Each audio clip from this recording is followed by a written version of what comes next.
Okey, Assalamualaikum warahmatullahi wabarakatuh. Abah dah bersedia sangat deh. Biarlah. Pernah dengar nama Imam Hatim Al-Asam? Pernah dengar nama tu? Pernah terbaca. Abah sekadar pernah terbaca lah. Dia belajar dengan seorang guru 30 tahun. Dia belajar dengan seorang guru 30 tahun. Abang sebut nama pun dah erti Imam As-Sakik Al-Balqi.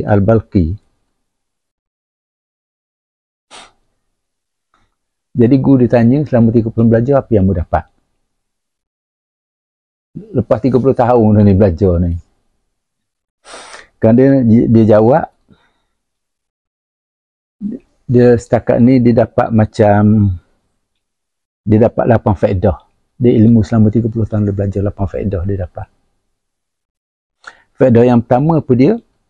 Sesungguhnya aku telah melihat kepada makhluk-makhluk yang ada di dunia ini. Lalu aku mendapati bagi setiap makhluk ini mesti ada sesuatu yang dikasihinya. Dan yang diasyikinya. Dan aku melihat pula bahawa ada sebahagian daripada sesuatu yang dikasihi itu hanya menemani kekasihnya hingga ke masa ia sakit saja. Dan ada pula yang sentiasa menemaninya sehingga ke dalam kubur.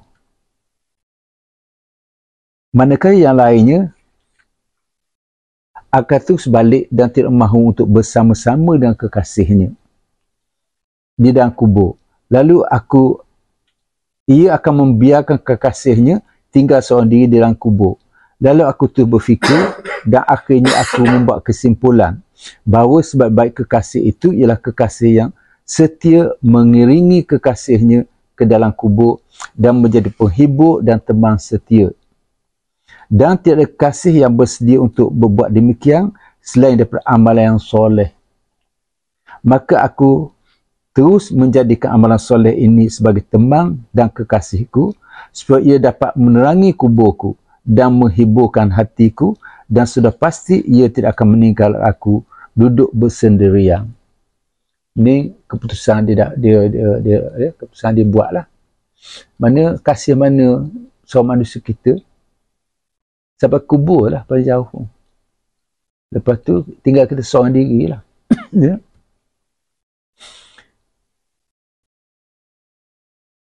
Akhir kita seorang diri dalam kubur, tak ada bekalan apa-apa, tak ada siapa nak teman kita dalam kubur. Itu masalah sekarang.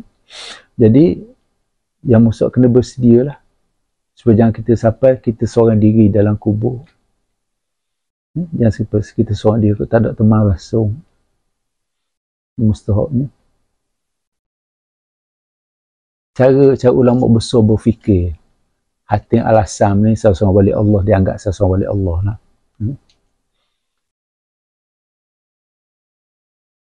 Kadang kita berdoa lalu, kita sayang pada satu benda atas dunia ni.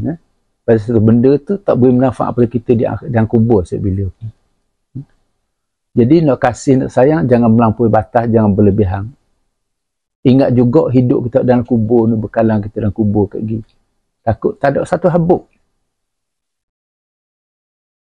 Pasal tu abang nak tambah kadang seorang ni dia kerja sepanjang hidup dia.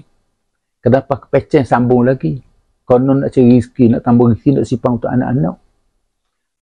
Mati kat gini tinggal habis harta benda, anak joli dan harta benda kita. Kita seorang dia kubur, anak tak cara pun kita. Ingat molek.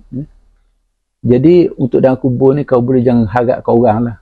Jangan harap orang untuk bantu kita dalam kubur. Ada, tak ada pun kita kena bersedia dari sekarang. Ingat molek, kena ingat semua bahawa kita akan duduk seorang diri dalam kubur.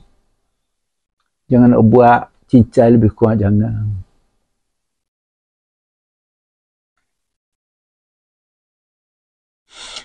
Faedah yang kedua daripada belajar selama 30 tahun tadi. Sesungguhnya aku melihat sekalian makhluk ini sentiasa mengikuti kehendak nafsu mereka dan bersegera menunaikan apa jua kehendaknya. Ini benda saya. Kita semaya hidup kita ikut kehendak nafsu sangat. Kita ikut. Nafsu nak apa kita ikut.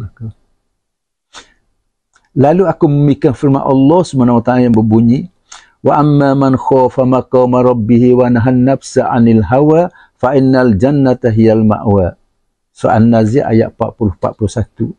Dan ada pun orang takut akan berdiri di hadapan Tuhannya dan menahan hawa nafsu daripada kehendak-kehendaknya, maka orang itu akan dijadikan bagi surga sebagai tempat tinggalnya. Daripada pemikiranku terhadap ayat ini, maka timbullah satu keyakinan dalam hatiku bahawa Al-Quran itu adalah benar dan nafsu itu mesti dimusuhi. Nafsu tu mesti dimusuhi, ni pandangan dia. Ada pendapat lain, nafsu ni perlu dikawal, bukan dimusuhi tapi dikawal. Sebenarnya siapa nafsu kawal kita, biar kita yang kawal nafsu. Selama hidup kita ni nafsu kawal kita. Nak apa? Kita buat ikut kehendak nafsu. Bukan kita kawal nafsu. Nafsu tak salah. Ya? Nafsu tak salah. Yang salah kita tunduk kepada kehendak nafsu. Pasal kadang nafsu ni ikut 100% kehendak nafsu. Kena kerak nafsu sikit. Kalau boleh kecil kita kerak dah nafsu. Jangan melampaui had dan batas. Kadang-kadang kita sambung sikit apa lagi. Lalu aku pun menjadikannya sebagai musuh dan berjuang untuk menentangnya. Dan aku tidak pernah memanjakannya sehingga ia tunduk kepadaku dan berpuas hati dengan tugasnya untuk taat dan beribadat kepada Allah SWT. Itu nafsu dah. Nafsu ni sebenarnya kena lawan semua. Ya? Sampai dia betul tunduk. Tunduk pun tak boleh lagi pasal dia penuh tipu daya nafsu kita ni. Dia kena perhati semua hak mana datang nafsu, hak mana datang dari akal. Jaga molek, payah.